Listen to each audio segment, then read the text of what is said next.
for those of you who came for the first event, welcome back. And those of you who are new, my name is Ashby Kench. I'm a professor at the University of Montana. This event is a collaboration with Missoula Public Library and a grant from the National Endowment for the Humanities. The University of Montana applied for an institutional grant to support events in the public humanities, so building conversations in our community around topics of importance. There are incredible events in that series that will be held on campus, in racial justice, and indigenous speakers that we are going to be hosting on campus. But this particular strand of events is under my direction, and they are all events having to do with death, dying, and grief, which is the area that I've done research and publication in. I'm just incredibly grateful to Sarah Bell at the library who's here tonight for facilitating these events here. Oh, and here's my phone. That's right. Facilitating the events here, this absolutely gorgeous space. If you haven't been in it, take that in for a little bit. It's such a jewel of our community to have available now.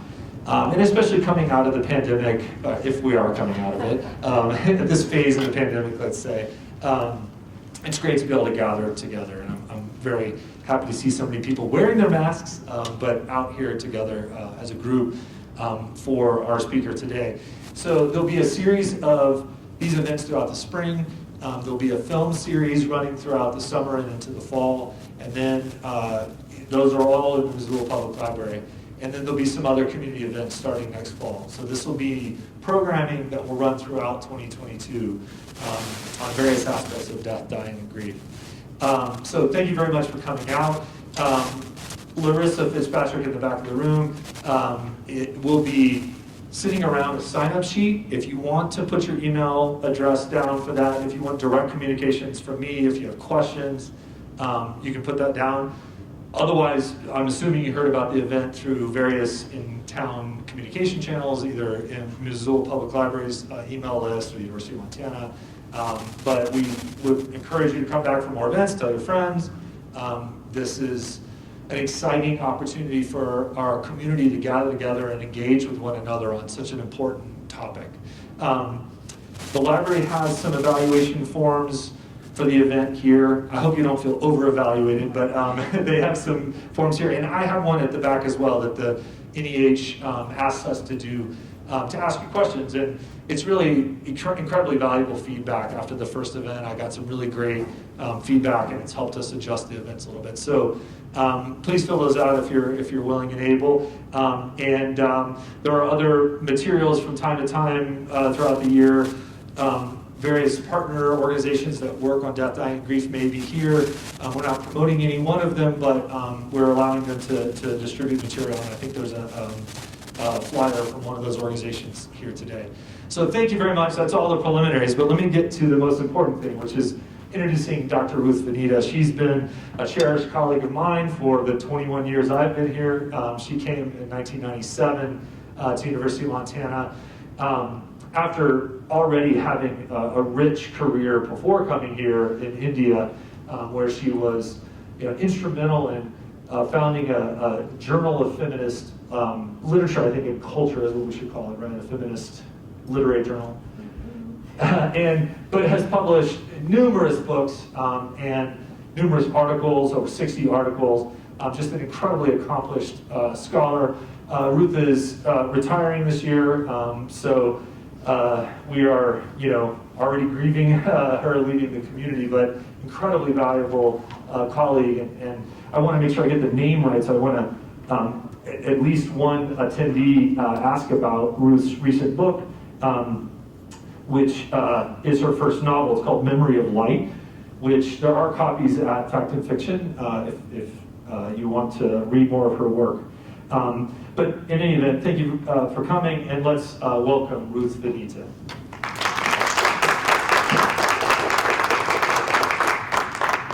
Thank you. Thanks, Ashby, for inviting me. So I'm going to begin with a little bit of introduction about Hinduism, background, and then talk about the idea of the doctrine of rebirth, and then talk about mourning and grieving practices, and how the ideas of these ideas are kind of reflected in those practices. Yeah. So Hinduism, the dates are debatable, but is at least 4,000 years old. And there are 4 Indic religions which arose in India. The others are Buddhism, Jainism, and Sikhism. And these 4 religions share the doctrines of rebirth, the doctrine of rebirth, and the doctrine of karma, which doesn't mean fate, it means action. Literally, karma means action. And then the consequences of action. And also the doctrine of dharma, which has many meanings, but one meaning is the law of being, the law of one's being.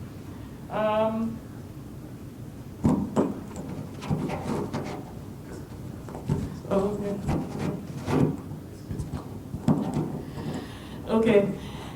India also has the world's second largest biggest Muslim population, and Jews have also lived in India since the 1st century, and Christians, some Christians also since the 1st century. So in Hindu thought, every individual being is reborn. So not just humans, but every being. And another aspect of rebirth that is not widely known is that universes are also born. The universes are born, they die, and they are reborn. So this is not seen as the only life or the only world that exists. The cycle of rebirth of universes is without beginning, seen as without beginning and without end. There is no one creation and one destruction. It's without beginning and end. The word for that is Sanatana, and that is a word often used by Hindus for their practice, which is Sanatana Dharma, the Dharma without beginning and without end. The word Hinduism was invented by West Asian Muslims rather late. It's not an indigenous word. So the idea is that just as matter is recycled and takes any number of forms, but the quantity remains the same, so also consciousness takes an infinite number of forms. So I said every being is reborn, so even the many gods and goddesses of Hinduism are also reborn. So some gods fade away, some gods are less worshipped, new gods keep appearing. There are new goddesses who have appeared in the 20th century, for example. The gods take many forms. I'll just give you one example of Shiva, who's one of the great gods worshipped by millions. He is worshipped as the creator, the preserver, and the destroyer. And one of his titles is Lord of the Dance. And here you see him dancing with the flames of fire flickering all around. The idea is that the whole universe dances. And in practice, Hindus sing and dance in worship. The idea, the dance of death that Shiva performs brings a universe to an end, and that's what the flames signify. But this is not a chaotic process, this is an orderly process. The basic idea is there is order in the universe, and hence you see the sense of balance and symmetry within the icon. Another form in which Shiva is worshipped is the form of lingam. Lingam is the sign of gender, it's the word for gender. And it is often worshipped on its own or with the yoni, which is a symbol of the goddess. When Europeans first came to India, they were rather shocked by this because they thought of it as phallus worship, and that is not how worshippers view it, though it certainly has that aspect to it, the vulva and the phallus. But you see in the middle the hand holding little stones. So Shiva can also be worshipped in the form of any little sort of oblong stone. And I think one reason why Hindus were not were not mass converted is because Hindus worship the divine in every aspect of existence, including a little stone. And so you can knock down idols and temples, but you can't get rid of the stones and the sun and the river and so on, which are all gods and goddesses. And just giving you one more aspect of Shiva, one more form in which he is worshipped, is the god who is half male and half female. So that's an ancient sculpture on one side of this figure, and the other side is a modern icon, where you notice that the female side has the lion and the male side has the bull calf. The idea is that in every individual, regardless of gender, in all of us and in every being in the world, there's both a masculine and a feminine side. And the feminine side is energy, it's action, hence the lion. The masculine side is passive, it is just the witness of action, hence the calf. Yeah? So that's for, I said that for universes, the cycle of rebirth, death is endless. But for individuals, the cycle of rebirth ends when the individual realizes their oneness with the universal consciousness. So in one sense, Hinduism is has been called a very individualistic religion, because each individual is on their own path, on their own evolution towards liberation, and at their own pace, and it will be different for every individual. The traditional figure is, in the text, that an individual being is born at least once in all the 8.4 million species. That's the traditional figure. Modern scientists say there are 8.7 million species, but it's pretty close. So when an individual is reborn, everything may change. The species, the gender, the physical appearance, the abilities, the community, the race, the class, the nationality, everything may change. The only thing that carries over from an earlier birth to a next birth are desires or attachments. The idea is, if you die with unfulfilled desires or attachments, then you will be reborn to fulfill those desires or attachments. So this can be if you die with the desire for someone, to be with someone, the desire to dance, the desire to learn mathematics, something you couldn't do in this lifetime, you will be reborn to fulfill that desire.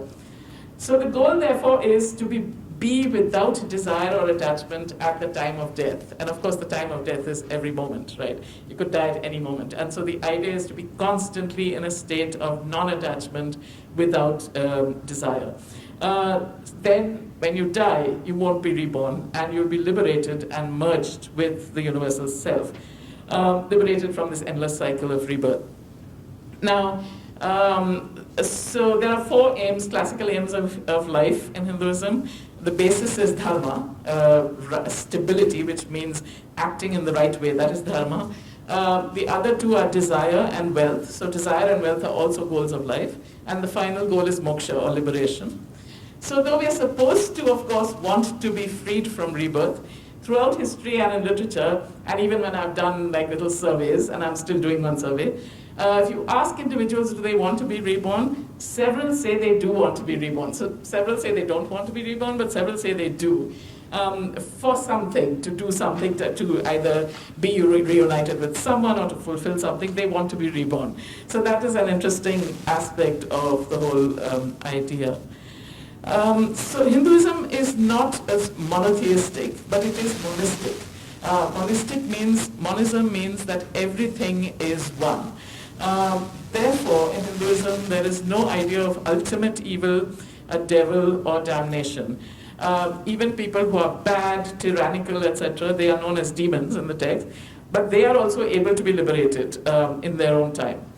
So there is no eternal heaven or hell, but there are temporary places of torment and of pleasure between births. I call them like a kind of resting place between, like an R&R moment between births, but then you will be reborn.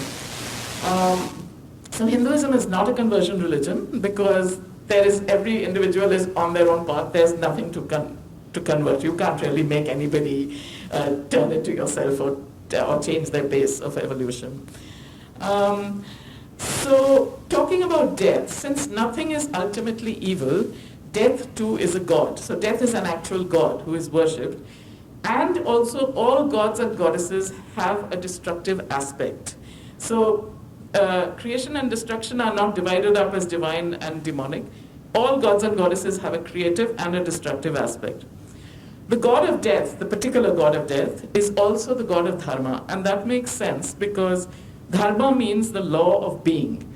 And death, of course, is part of the universal law of being. So it's part of the universe's dharma. Hence the worship of everything, because all our projections, everything that exists, is a projection of the divine consciousness.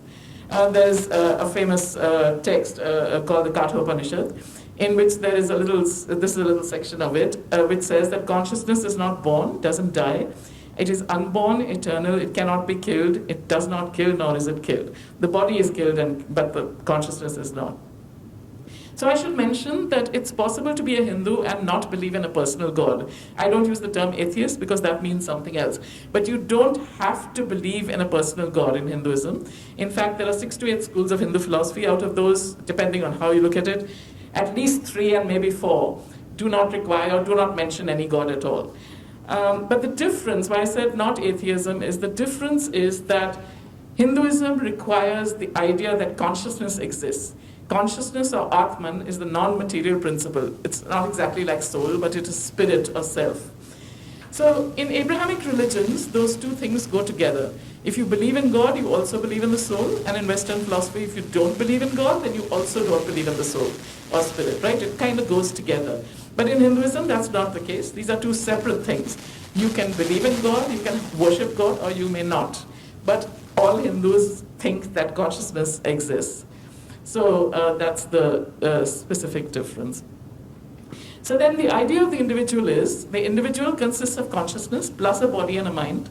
In Hindu thought, the mind is part of the body. It's not separate from it. So that's another big difference from Cartesian or Western way of looking at things. The mind is not separate from the body. The mind is a part of the body and dies with the body. It is only consciousness that does not die. The body and mind both die. So the individual has to basically realize in a steady way, I am not the body, I am not the mind. And the body is not mine, neither is the mind mine. I am consciousness, and so is everything else consciousness. So I am one with the universal consciousness. And I am just one projection of that universal consciousness. And when that realization is acquired in a steady way, not just for a moment, but in a steady way throughout life, and that such an individual is considered to be liberated. In the Bhagavad Gita, the Song of God, Krishna tells Arjuna, I am Krishna as speaking as a realized being, says, I am death which takes away everything and the rising into being of all that will be. And then he gives this analogy of how you throw away old clothes and get new ones. Now you don't spend a lot of time mourning over the old clothes. So similarly, when you might feel sad that you have lost your old clothes that you were attached to, but you don't spend a lot of time grieving over it. So also consciousness gives up a certain body and mind, but acquires another body and mind when reborn. So this is a particular female teacher. There are thousands of male and female teachers through time, and this one died, was a 20th century teacher. These teachers are realized beings who are worshipped as teachers, and they're worshipped as divine. So she said, so giving an example of what it means to be identified with universal consciousness, she says, as you love your own body, regard every being as equal to your own body, because all are made of the same matter. And when you realize that, then whether it's called a bird, an insect, an animal, or a human, you serve yourself when you serve any of them. And so you will see Hindus early morning, some of them going out and feeding ants, just putting rice powder out for ants, or feeding dogs, or cows, or crows, or the poor, or whatever. In another time she said, my consciousness has never associated itself with this temporary body. Meaning consciousness was the same, whether I was a little girl or a woman or I got married, and was the same, and I will always be the same. This consciousness will always be the same. So coming to the idea of rebirth, according to the Pew survey of 2018, 33% of American adults believed in rebirth. I myself was very surprised by this figure. And in a 2009 Pew survey, 25% of American Christians expressed a belief in rebirth, American Christians. So rebirth is an Indic civilizational idea. It's not unique to India. The ancient Greeks also, many of them had this idea. Pythagoras, for example, Plato in the Symposium, Egyptians, many other ancient cultures. But the difference is that in India it's still a living belief, and even Indians who are not, who don't belong to any of these religions, they're very familiar with the idea of rebirth. As in the West, even if you're not a believing Christian, you think in terms of heaven and hell, the one life, the one end, the one death, the one world. So similarly, I've had Muslim friends say to me, oh, I don't know what I did to deserve this good thing. It must be from good deeds of a previous birth.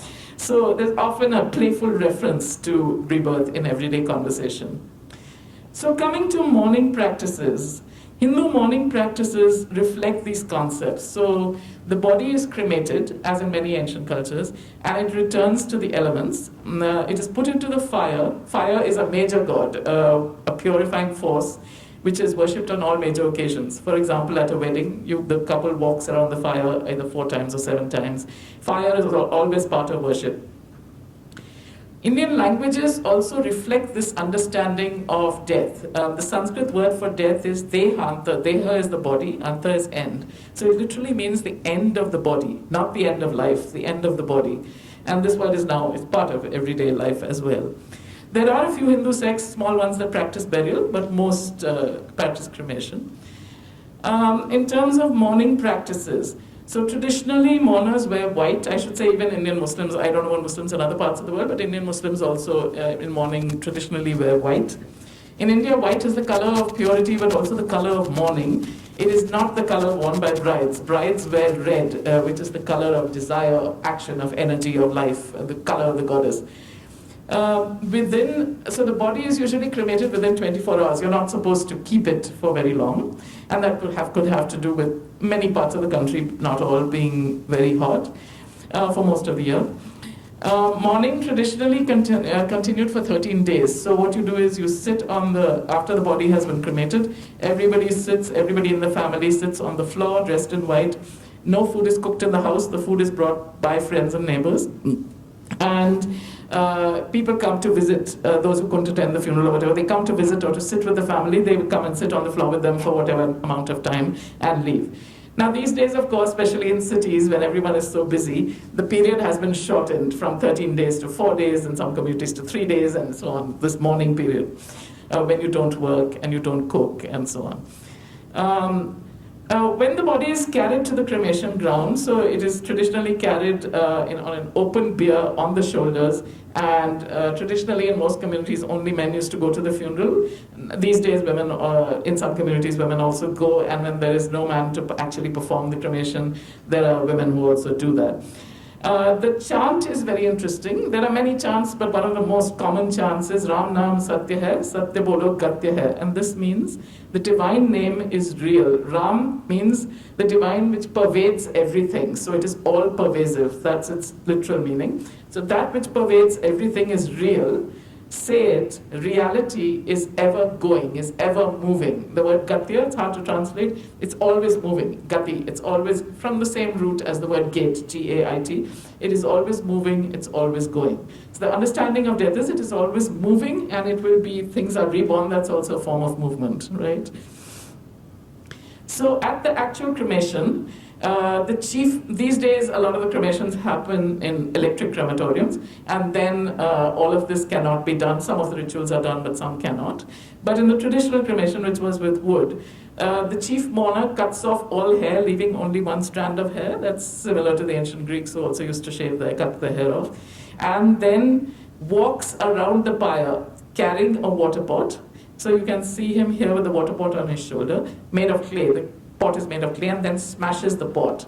This smashing of the pot represents the body, which is made of clay and goes back to the earth.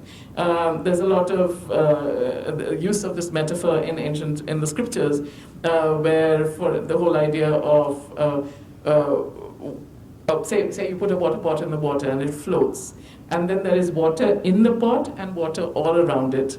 Okay, so that is like consciousness in us and consciousness all around us. When the pot is smashed, the water in the pot is merged with the overall water outside. The pot was just clay and it was going to be broken. So the pot represents the body. And then the chief mourner takes an iron rod and smashes the skull of the burning body. Now this is hard to do because usually the chief mourner is the son or the brother, these days a daughter or something. So you're smashing the skull of the burning body, which is of your loved one. That's hard to do, and that is emblematic of you let go of attachment to the body. You realize that the body is just bones, it's just earth, and by smashing it, you are releasing consciousness. That's the sort of metaphorical meaning there. Afterwards, when the fire is completely burnt out, then the family collects the ashes, which contains bits of bone, and these are known as asthi, or they're called flowers, pool. These are collected and then they are immersed in the Ganga river, if possible. If not, many people in America, for instance, Hindus will often keep the ashes, and the next time they can go to India, they will actually go to the Ganga and immerse it in the Ganga. Otherwise, in any other river is also all right. All rivers are worshipped as goddesses, especially the Ganga, but all rivers. And then there is a set of rituals. The mourner, wrapped in just one piece of cloth, walks into the river, into the water which is fast flowing, and immerses themselves in the Ganga wearing this single garment. I've talked to a couple of women friends who have done this. One of them did it for her father. She did the whole ceremony. He had only 2 daughters. And another one And they said that this moment felt like a release. The water sort of rushes, you just close your eyes and you're in the water, and the water is rushing fast, and you feel that sense of release, like you're part of, they felt that sense of release. You're part of life, you're part of death, and it is rushing, it is moving, and you're part of this. And I should mention that at the end of major festivals, every year, annual festivals, clay images of the gods are put into the water. So for example, there's a major festival for the goddess of 10 days, when different goddesses are worshipped every year. And at the end of that festival, these beautifully made clay images are carried to the river or the sea and are immersed. They are let go. So the divine returns to the universe. And I couldn't find a picture of a mourner. This is just a woman in the Ganga who is praying to the sun and to the river. At Varanasi, I just wanted to mention this about the whole connection over time. And Varanasi is the oldest continuously inhabited city in the world. It's a city on the banks of the Ganga in North India. And here, priests record family trees over the centuries. So when you go to immerse the ashes, you go and you tell them your name. They will look up the names of your ancestors. You sign a little record there, and you can see these rolls and scrolls. Those are the scrolls, a few of the thousands of scrolls. And that's a glimpse of the city. And here he's writing in the scroll. So it is a way in which you can identify your ancestors. On the first death anniversary, certain ceremonies are performed, feeding the priests, feeding the poor, and feeding animals, especially rice balls to crows, but also other animals. And then every year there's an annual holy day. So everybody will do the first death anniversary. Not everybody will do it every year, but there is an annual holy day every year. A lot of people celebrate that too. They perform that when they worship all the ancestors in this way, not just parents, but all the ancestors, by feeding the crows, for example. And then just in everyday life, you will see in many, many Hindu homes, a photograph of a deceased parent is generally garlanded with fresh flowers and kept with the garlanded images of the gods in the household shrine. So here you can see the picture of the mother, and next to that, the picture of Shiva. So they are kept in the shrine, and you worship the parents along with the gods. Of course, you can worship anyone and anything as part of the gods. And you put fresh flowers every day. Or you hang them on the wall in a prominent place. So there are different ways of, but this idea of garlanding the photograph is there. So I'm going to conclude with an ancient song that is sung by Gabriella Burnell. She's British and one of the most, these days, the most popular singers of these ancient songs. So it's basically, it's a lullaby. As the baby cries, the queen sings the song to her son.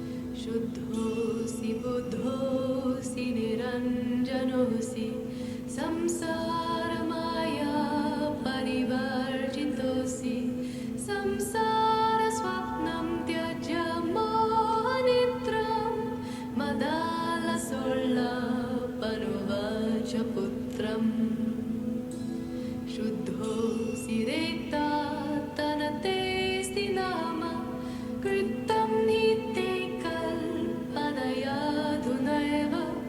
पञ्चात्मकं देहमिदं न तेऽस्ति नैवास्य त्वं रोदिषि कस्य हेतुः न वा भवान् रोदिति विश्वजन्म शब्दोऽयमायाद्यमहीशसूनुं विकल्प्यमाना विविधैर्गुणैस्ते गुणाश्च भवता सकलेन्द्रियार्थाः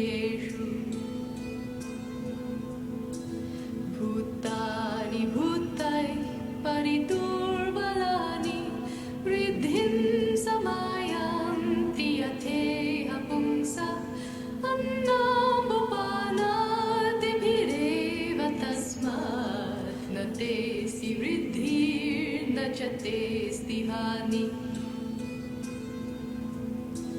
त्वं कञ्चुकेशीर्यमाणे निजोऽस्मिन् तस्मिन् देहे मूढतां मा व्रजेथा शुभाशुभाय कर्मभिर्देहमेतन् मदादिभिः कञ्चुकस्तेऽपि नद्धा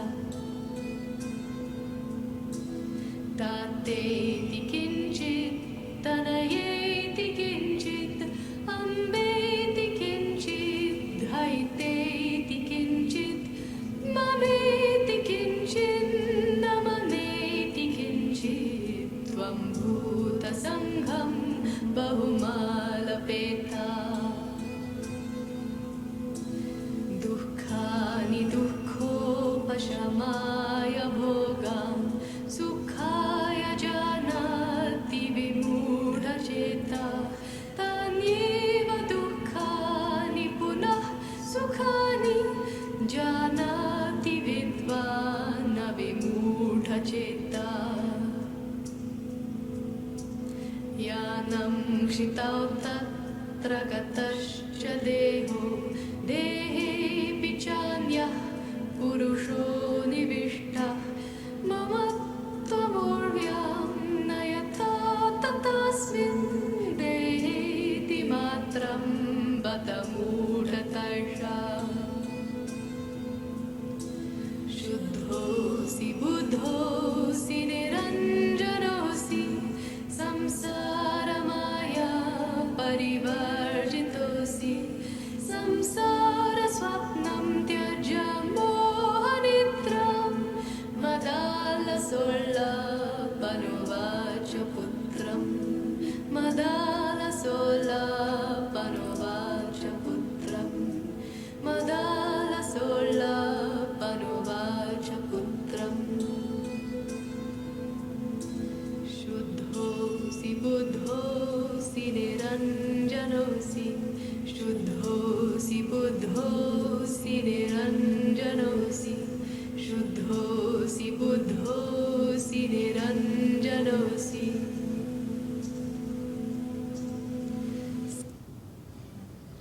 The language is Sanskrit and the date is about June and the baby. Okay, that's all.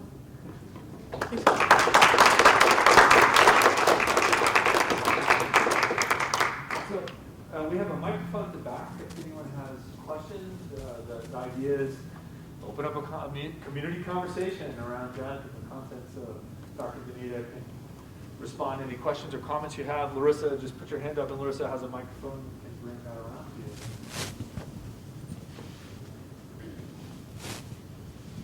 Hi.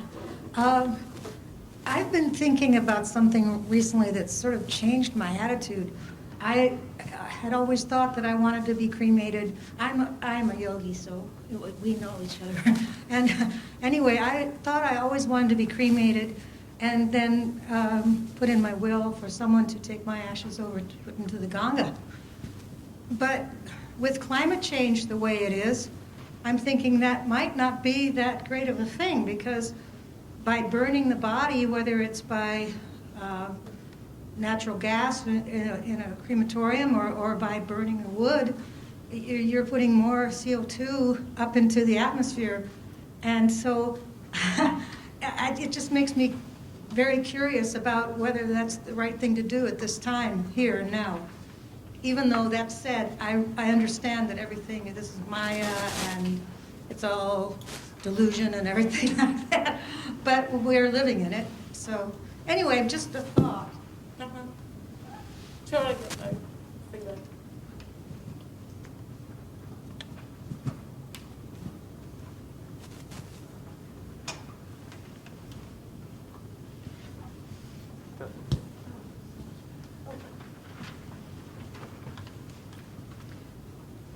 If that's a concern for you, you might want to consider aquamation, which is a chemical process that doesn't have the same CO2 but still produces the same effect of cremation. Yeah, there are other ways. Yeah. But I know, I've just been thinking, but it's just such a change, because for so long I just respect that, I just thought that that's what I would do.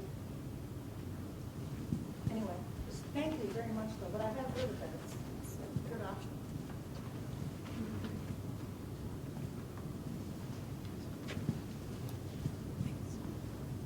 You mentioned that the deceased are worshipped as gods as well as the gods. Is that correct?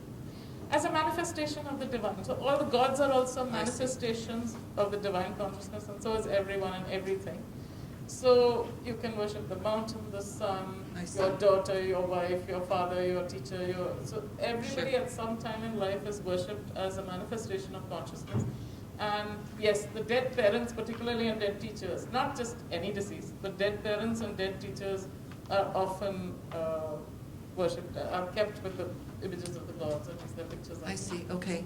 And a second question. With cremation, there are more parts that remain after that than just ash.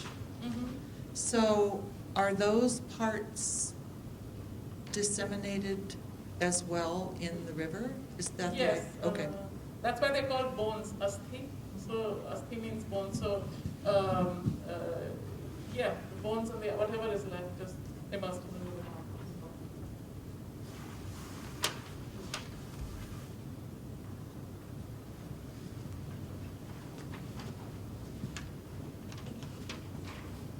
You had mentioned that likes and dislikes are often explained, by rebirth.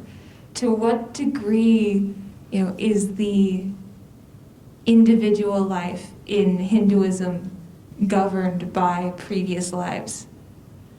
The two things that are supposed to be governed by previous lives are the circumstances into which you are born, the kind of, say, your gender, your species, your family background, where you're born, all of that, the circumstances. And the second thing that is governed is inexplicable tendencies that we all have, a tendency to like chocolate, a tendency towards mathematics, a tendency towards, falling in love with somebody at first sight and hating their twin sister, whatever, who is exactly the same. But who knows why we have these inexplicable likes and dislikes. We just take a liking or a disliking to a place, to a person, to a thing, to an activity. All that is explained as being from the previous life. So it doesn't include actions and choices. The choices that you make now, those are up to you. You make the choice now how to act of all the choices.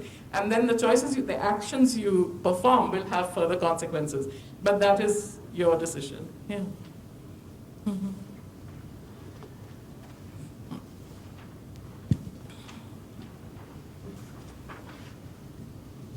Dr. Vanita, thank you so much for your talk. It was so interesting. I'm very curious why you continue to dress in Indian, the garb of your homeland.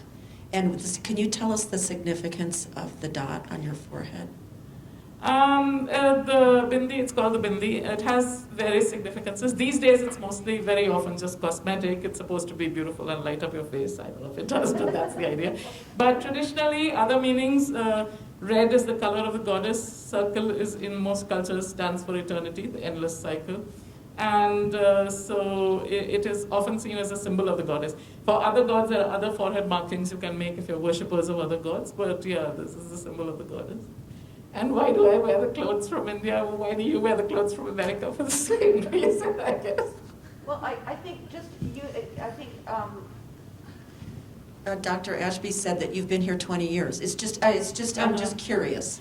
Yeah, however many years I live here, even if I lived here for 100 years, I would still be Indian. And yeah, it's my language, my religion, my food. I can't live without Indian food, basically. And so food, clothing, everything, that's what I feel most comfortable in. I do wear Western clothes. It's not that I don't wear Western clothes. I do wear them. I don't think they suit me as well. I think every culture evolves the clothing that suits the figure and the dominant body type in that culture. And I don't think that I look good in it, as good in Western clothes. Not that I look great in Indian clothes. So it's just what I feel like doing, I should say, yeah. thank you. Yeah.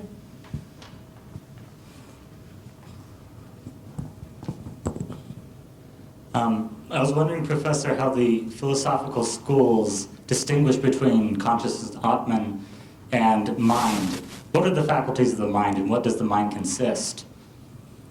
In Indian, all the philosophical schools pretty much adhere to this basic idea that instead of 5 senses, there are 11. I think there are 11 senses, and the 11th sense is the mind.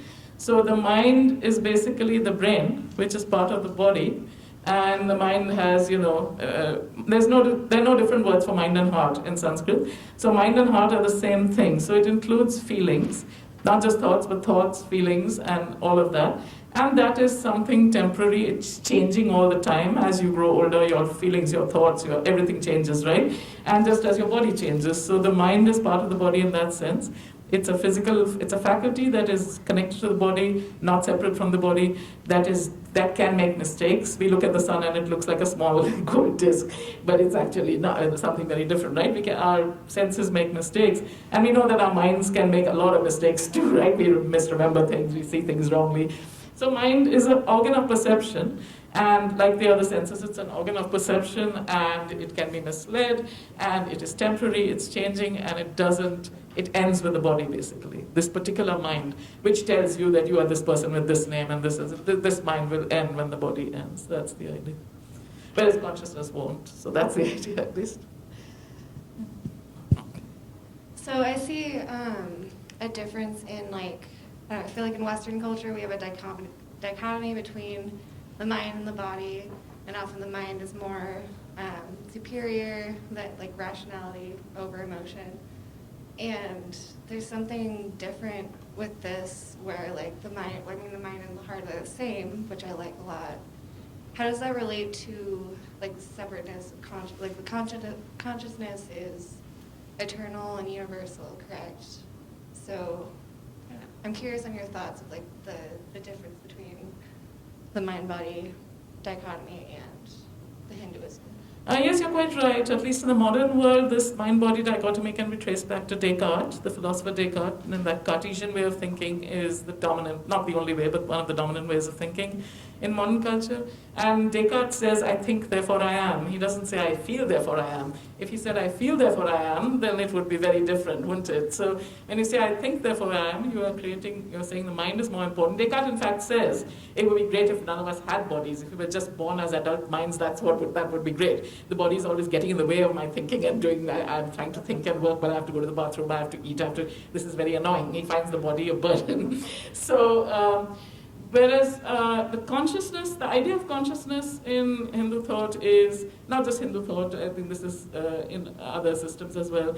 Consciousness is that aspect of you which is not acting, which is mistakenly thinks that is acting. I don't know if you've ever had the experience of it, you're doing something and you feel as if part of you is just watching you do these things and even thinking, oh, well, now she's doing this and now she's doing that. Watching, critique, just watching. That witnessing aspect of the self, that is consciousness. But most of the time, we're not aware of that. Most of the time, when we say I, we think I am doing this, I am thinking this, I am feeling this. We don't realize, so the idea here in this school of thought is that it's not I who am doing it. The real I is that witnessing consciousness. It's my hand that is acting, it's my mind that is acting, it's my gesture system that is acting. Now I don't take conscious control and say the blood is flowing, so I am making the blood flow. No, it's happening. Nature is acting through me. So similarly, nature, which is the energetic force, which is represented by the goddess, is acting through my body, my mind, and all of these faculties. But I am that consciousness. And the consciousness gets diluted into thinking that the consciousness is acting. It's like when you're watching a film or a play and you get so carried away that you think you are a part of that play till it ends. And so I wouldn't say it's illusion. It's real. The world is real. It's just a temporary reality. The body is real, as a dream is real. It's real. It's not unreal, but it's a temporary reality that will end. Right? So that's.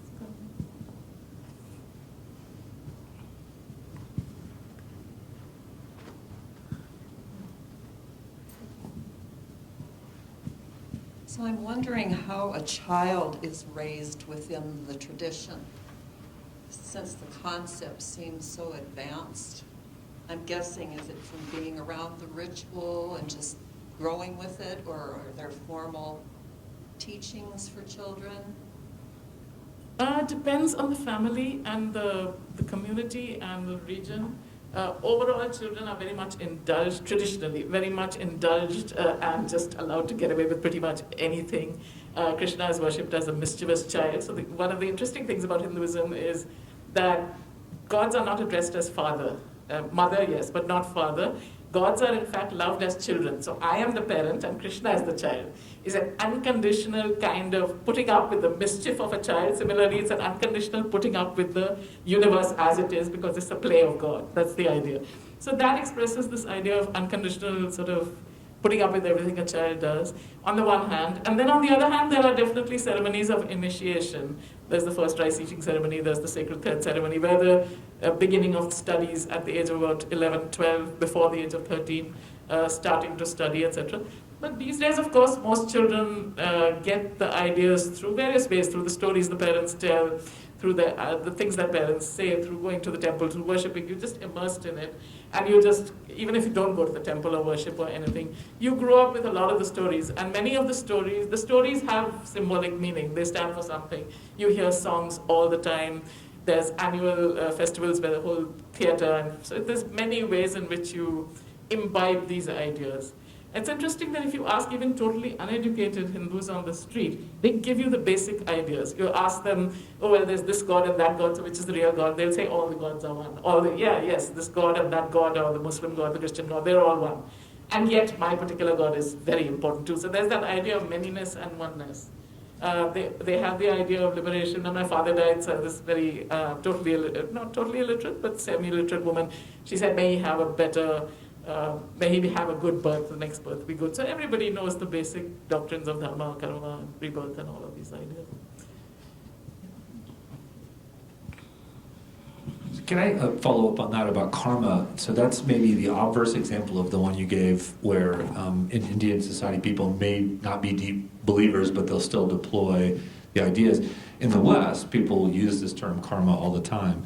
And I think given that your talk is focused on death, it would be interesting to expand on that a little bit. I mean, when we use the term karma, we're not really, in the West, thinking about it in a rebirth context. How potent is that concept of karma still in Indian thought? And is it something like a secular universal ethic now? Has it become a kind of language to talk about, a kind of reciprocal ethics, or some broader notion that you're going to get what you give? It's not so much that you will get what you give. No, I don't think that's it at all. That's a Western kind of take on it. Karma basically just means action. That's all it means, is action, the literal meaning. And then what it means is that every action will have its consequences. Could be in this life, could be in the next minute, could be after 10 days, 20 years, or in the next life, but it will have its consequence. So the idea here is that there is no such, it's anything bad that happens to you is not punishment from some God sitting outside, or some reward, a good thing is not a reward. It is your own actions which have consequences, and it's in your hands. You act now. The way you act now will affect your life later, right? Will affect your life. And the idea here is also that repentance and forgiveness is good. Repentance won't change anything. You may repent, you may realize you did the wrong thing, but your action will still have a consequence. This is considered to be one of the laws of the universe with which even the gods cannot interfere. Nobody can interfere with it. It is a law of karma, and the law is just like the law of dharma. So yeah, it's a complex, it's a very complex idea, but yeah. And I guess the idea is in the Gita that one should act without attachment to the fruits of that action. You act for the sake of the action and do the best you can, but without any attachment to the outcome for yourself, that I want this out of it. Because if you have a desire for the fruit, you will always be disappointed. We'll never get as much as we think we should get.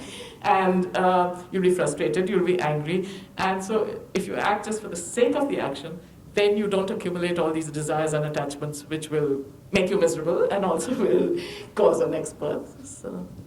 So can I just follow up with that? Because most of your talk was on death ritual and grief rituals that follow the death. In the Hindu system, what about the build-up to the moment of death? And how does karma play a role in that? Well, there's the idea of Ichamrityu. Ichamrityu means a willed death. It's different from suicide. A willed death. So there are several older people, very old people, who feel that they have lived and done everything and now it's time to go, and they just stop eating. They just stop eating and they die. So this is not just in Hinduism, also in Jainism. And that's one approach to death. It's not the most common approach, of course. And suicide is very much frowned upon, like active suicide, because that is like not supposed to be done. The approach to death, well, the classical division of life is supposed to be 100 years and it's divided into 25 years each, 4 sections. So the first 25 years, you are a student and you're supposed to be celibate and focus on studies. The next 25 years, you're a householder, so you're married and you're focusing on wealth and on desire and all these things, the erotic desire and other desires, children. And then the next 25 years, so that's 50 to 75, you're supposed to somewhat withdraw from the world and serve society. Like you do things for others. Now you've done everything you needed to do. And the last 25 years are supposed to be focused on liberation. So so things like meditation, some people go and you visit pilgrimage places, some people go and live on the banks of the Ganga. It depends what you want to do, or you can just be at home and do whatever you're doing. But you're supposed to be focused now on liberation. So I guess that's the preparation for death, those last 25 years. Yeah.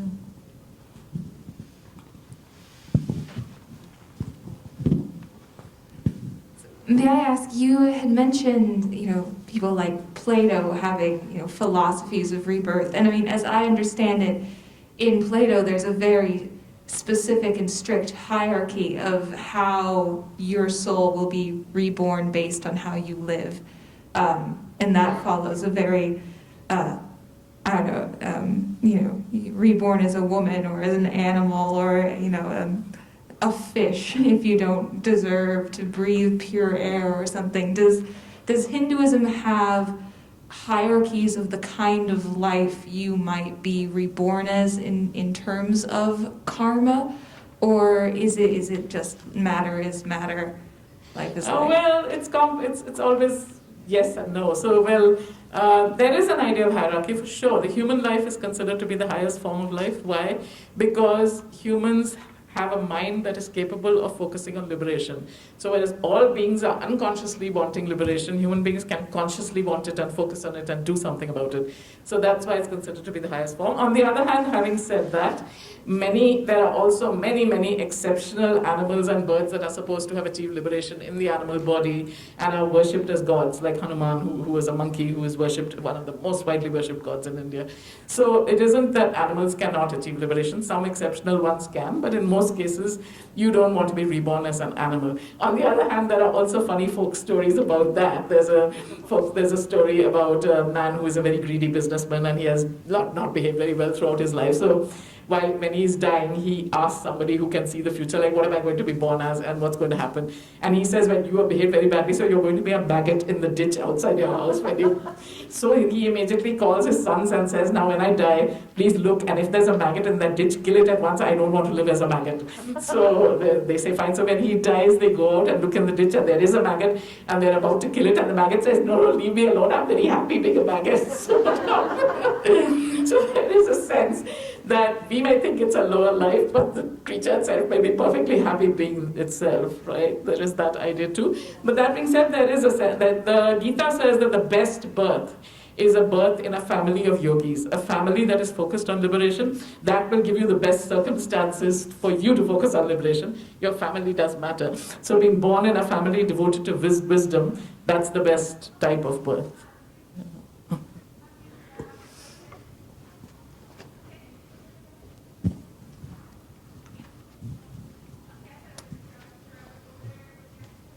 Can you help me, can you go over just briefly again?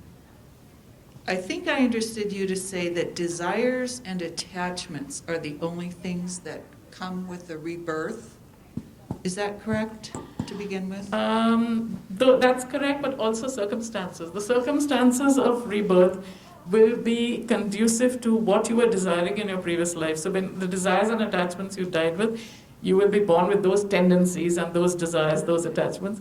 But it will also determine the circumstances into which you were born. So let's say, I'm giving crude examples, but if I died longing to be able to dance, which I couldn't do in this life, then in the next life I might be born in a family which is conducive to that, where I can train as a dancer. So the circumstances are affected by your... So circumstances and tendencies kind of reflect the desires and attachments, or a means by which Okay. you got can it. achieve those desires. Got it. Yeah. Thank you.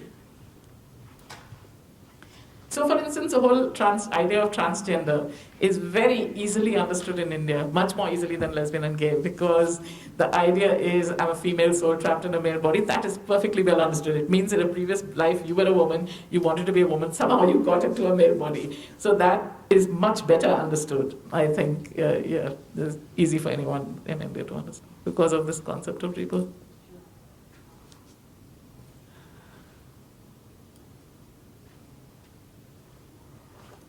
The concept of rebirth also affects love stories a lot. There are a lot of cases of couples, both straight and gay and all kinds of couples, who commit joint suicide together. This has been happening since ancient times and still continuing to some extent today. And they will leave suicide notes saying that it's joint, it's not individual suicide, saying that we want to be together in the next life. We couldn't be married in this life, we want to be married in the next life. I wrote a book about this phenomenon of death as a kind of marriage. I have a hard time understanding the alternative to a revealed religion. How did Hinduism come about? Yeah, good point. All ancient religions, like the Greek religion, for example, the ancient Egyptian religion, these are not founded by any one person. And they just developed from the cultural practices and worship practices of people.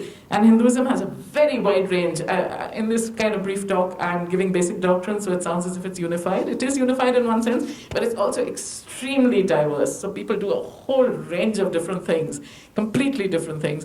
So it depends on local practice, and these things gradually evolve over time and keep changing all the time. They're still changing even today. As I said, many new goddesses and gods are born all the time.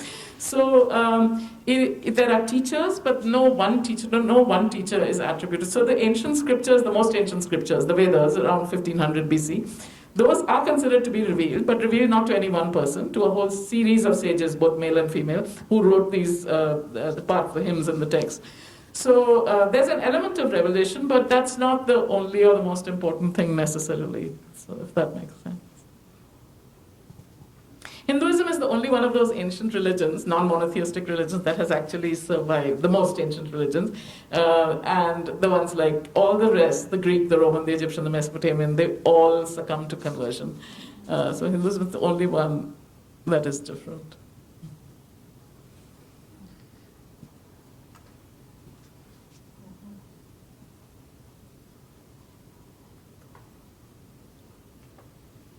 Well, we're right at an hour. I mean, it's a natural pause if no one has any more questions. Let's thank Dr. Vanita for joining us.